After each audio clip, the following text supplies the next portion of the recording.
पिछली बार भी शिवसेना बीजेपी साथ में आके आईजीएम में तोड़फोड़ की थी। तो क्या भिवंडी शहर में शिवसेना बीजेपी के मार्फत काम कर रही है? पूरे बात हो रही है कि 2017 की नीति थी।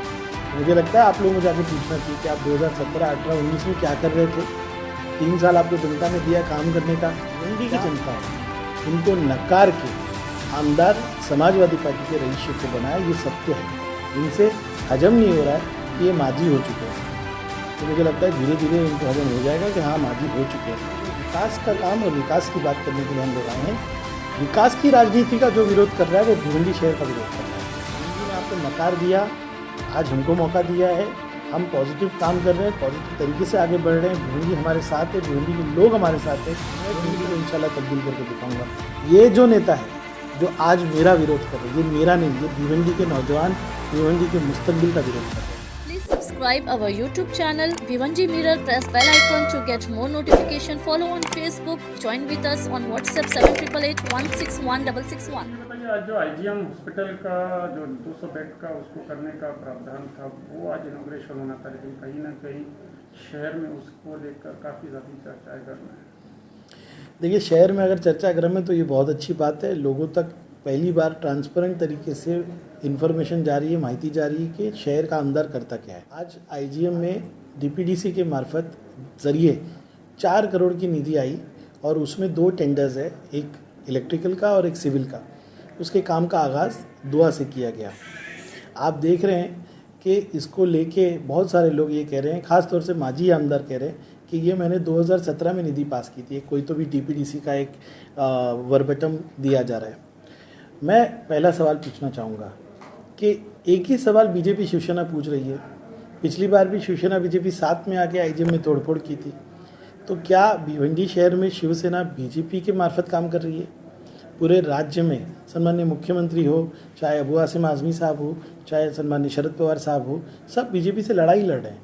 लेकिन इधर भिवंडी के अंदर शिवसेना जो स्थानिक लोग हैं वो बीजेपी के साथ मिलकर काम कर रहे हैं। इस बात का मुझे खेद है। इस बात की बात हो रही है कि 2017 की नीति थी।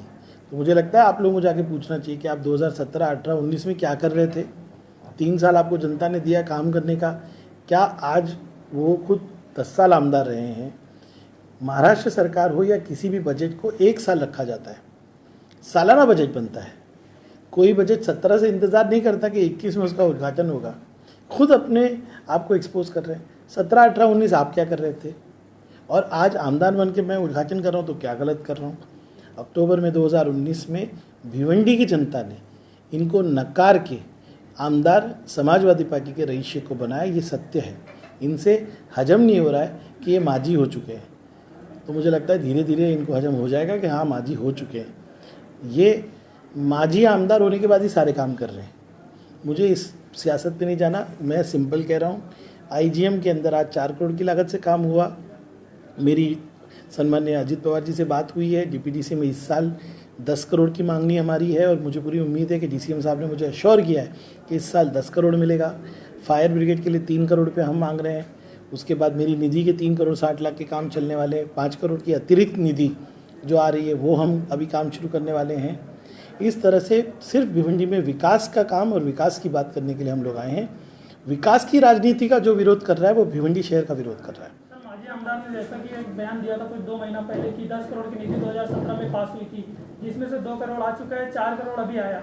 आने वाले टाइम में भी 3 करोड़ और आने वाला है। इस तरह क्या बोलेंगे? देखिए, किसी और के बयान जो होते हैं ना वो बयान होते हैं। अगर ऐसा था तो 10 साल आपको मिला था ना, आप कर देते आईजीएम को चमत्कार। आप तो खुद सत्ता में थे, 5 साल आपके पास सत्ता थी, आपने क्यों नहीं किया? आप बयानबाजी करते रहिए। भिवंडी को आप में कोई इंटरेस्ट नहीं है। भिवंडी ने एक नए रास्ते पे एक चलने का फैसला किया है। किसी के राजनीतिक बयान पे मुझे कुछ नहीं कहना। अगर 17 में निधि आनी थी, सब आना था, सब होना था तो करना चाहिए था ना आपको।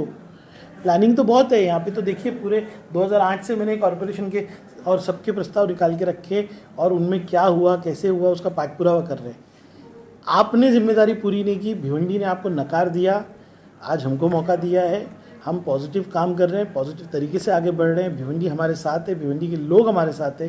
भिवंडी का नौजवान जो है, जो आज त्रस्त है, इनकी वजह से 10 साल आपने भिवंडी को इंसाफ नहीं दिया। आज भिवंडी को कहीं कनेक्टिविटी नहीं दी। मेट्रो को रोका, आपने रिंग रोड को रोका। कई चीज़ों को रोका, लेकिन विकास होना चाहिए। इस राजनीति को छोड़ दो, आज भी छोड़ दोगे तो भिवंडी के लोग आपको माफ़ कर देंगे। भिवंडी की तरक्की को मत रोकिए, मत धमकी दीजिए यहाँ के यूथ को। आप यहाँ पे विकास के काम हो रहे हैं उसमें सहभाग कीजिए, ना कि बीजेपी के साथ मिलके गुमराह हुई। अगर देखा जाए तो अभी सब डिस्ट्रिक्ट का लेवल है आईजीएम को, अगर 200 बेड को बनाया जा रहा है तो उसको डिस्ट्रिक्ट लेवल का क्यों नहीं माना जाता? जब लास्ट टाइम हमारे साथ एमपीजी के भी लोग थे, सब लोग थे, हम सब मीटिंग ले रहे थे, तब डायरेक्टर हेल्थ सर्विस ने से ये कहा था कि हम इसको सुविधा इसलिए नहीं दे पाते क्योंकि पीडब्ल्यूडी हमको 200 बेड का सर्टिफिकेट नहीं देता। उसी मीटिंग में ये 4 करोड़ के पाक पुरावे की बात हुई और मैं सन्मान्य अजीत पवार जी को शुक्रिया अदा करूँगा कि फिर इस बात को मैं जब अजीत पवार साहब के पास ले गया तो उन्होंने डीपीडीसी को बहुत लथाड़ा। जब ये 4 करोड़ का काम होगा और ये बेड का पार्टीशन होगा और ये 200 बेड का हो जाएगा, तब पीडब्ल्यूडी सर्टिफिकेट देगी कि हाँ ये 200 बेड का हो गया। फिर वो 200 बेड के सर्टिफिकेट को लेके पब्लिक हेल्थ वाले वो इसको मान्यता देंगे। ये प्रॉब्लम है, प्रॉब्लम को सॉल्व कीजिए, बयानबाजी मत कीजिए। 50,000 से लेकर 35 लाख की पॉपुलेशन के ऊपर सब डिस्ट्रिक्ट को अप्रूवल मिल जाता है, तो आईजीएम को अभी तक क्यों नहीं मिला? इसके पीछे क्या वजह है? इसके पीछे सिर्फ यही वजह थी, 2 वजह थी कि ज़मीन कॉरपोरेशन ने सरकार को ट्रांसफ़र नहीं की, वो जिसका राजेश टोपे जी के पास हमने बैठ के सोल्यूशन निकाला। दूसरा, सब डिस्ट्रिक्ट हॉस्पिटल होने के लिए आपको 200 बेड का अस्पताल होना चाहिए। कॉरपोरेशन ने जब गवर्नमेंट को अस्पताल दिया तो 100 बेड का था। यही काम इनको 2007 में करना चाहिए था, लेकिन आज ये 2021 में चालू हुआ है। 6-7 महीने में काम खत्म करके इसको सब डिस्ट्रिक्ट हॉस्पिटल का स्टेटस इंशाल्लाह लेके आएंगे। सर, उसमें जो राजनीतिक घमासान मचा हुआ है, लेकिन बेसिक फैसिलिटी पे कोई बात नहीं कर रहा है।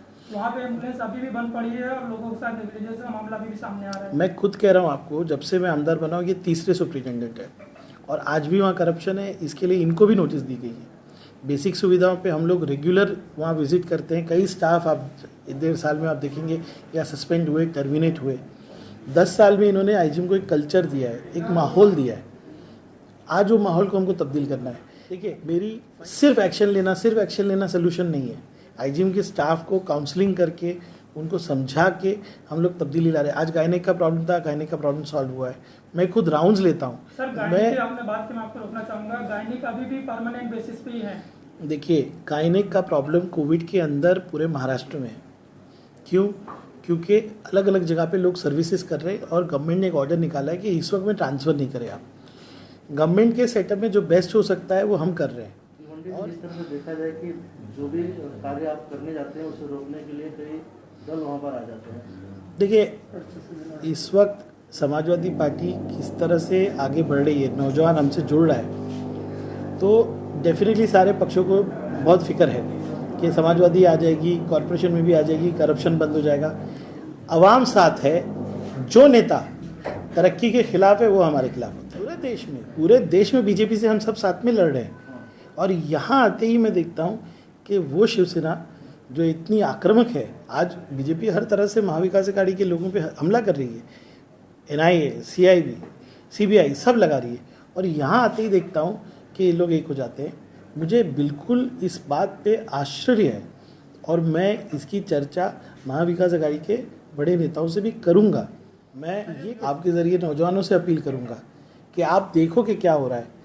कोई पार्टी लाइन नहीं, कोई आइडियोलॉजी नहीं, पैसे के बलबूते पे एक होकर भिवंडी को लूटने का काम ये लोग करते हैं। मुझे पूरी उम्मीद है कि आने वाले दिनों में भिवंडी के नौजवान ने जिस तरह से MLA के इलेक्शन में तब्दीली लाया है, कॉरपोरेशन में भी 100% तब्दीली आएगी और लाएंगे, यूथ ज़रूर लाएगा। सर, आखिरी में करना चाहेंगे कि जो 4 करोड़ का फंड आप बोले आया हुआ है, इसमें क्या क्या काम होने वाले आईजीएम में, कितने दिन में हो जाएगा? देखिए, 6 महीने का प्रोग्राम है।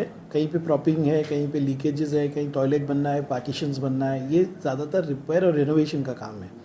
अगले 7 करोड़ के एस्टीमेट में और कमरे बनाना, जो भी हमको सब डिस्ट्रिक्ट हॉस्पिटल जाने के लिए एक लेआउट मिला है, ये वो काम है। और इसको हम पूरी कोशिश करेंगे कि ईमानदारी से करें। अब ये होगा कि कॉन्ट्रैक्टर को धमकियाँ आएगी, अफसरों को सुबह से आ रही है, लेकिन इसी माहौल में भिवंडी की तरक्की के लिए काम करना है। भिवंडी की आवाम मेरा साथ देगी इंशाअल्लाह ताला। मेरे पे 5 साल भरोसा करिए, आपने किया है भरोसा। मैं भिवंडी को इंशाअल्लाह तब्दील करके दिखाऊंगा। ये जो नेता है जो आज मेरा विरोध कर रहे हैं, ये मेरा नहीं, ये भिवंडी के नौजवान, भिवंडी के मुस्तकबिल का विरोध कर रहे हैं। आने वाले दिनों में अगर आप पूरे प्लान को देखेंगे तो हमारा जो हाईवे है उसको 8 लेन करना है। सबसे पहला काम मेरा एवरीडे बेसिस पे मेट्रो का फॉलोअप। अभी भी मैं यहाँ से निकलूँगा 6 बजे, सम्माननीय पालक मंत्री जी से मिलूँगा थाना में। मेट्रो पे निर्णय लीजिए। मेट्रो पे आप जितना फिजिबिलिटी करना चाहते थे, जितने रूट, टेमघर वाला, नायगांव वाला, सब पे आपकी रिपोर्ट आ गई है। अब मेट्रो को डिले मत कीजिए।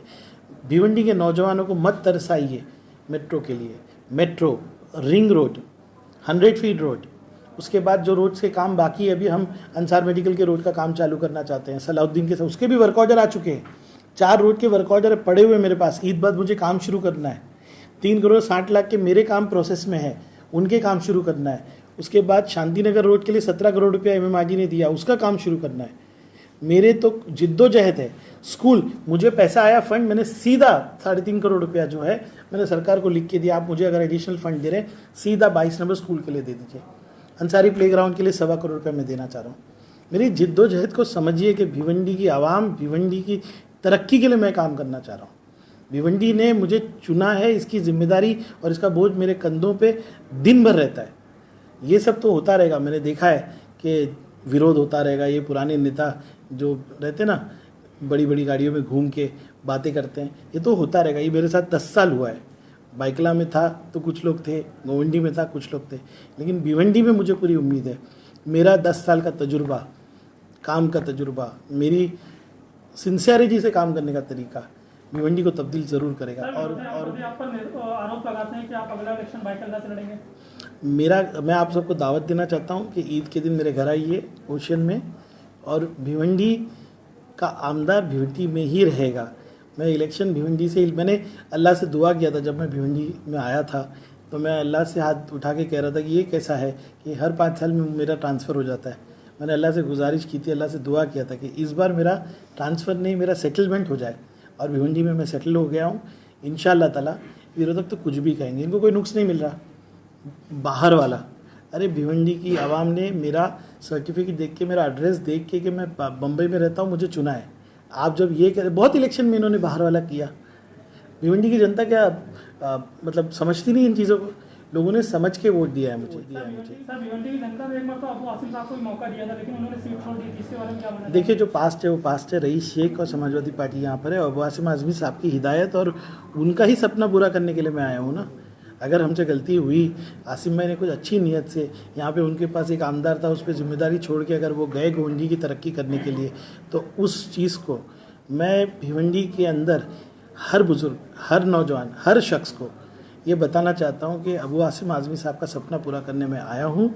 इंशाअल्लाह ताला मेरे 5 साल के बाद जब आसिम भाई मेरे लिए वोट मांगने आएंगे ना, लोग उनको हार पहनाएंगे और बोलेंगे कि आपने अपना वादा पूरा किया। Please subscribe our YouTube channel Vivanji Mirror. Press bell icon to get more notification. Follow on Facebook. Join with us on WhatsApp 7888 161 661.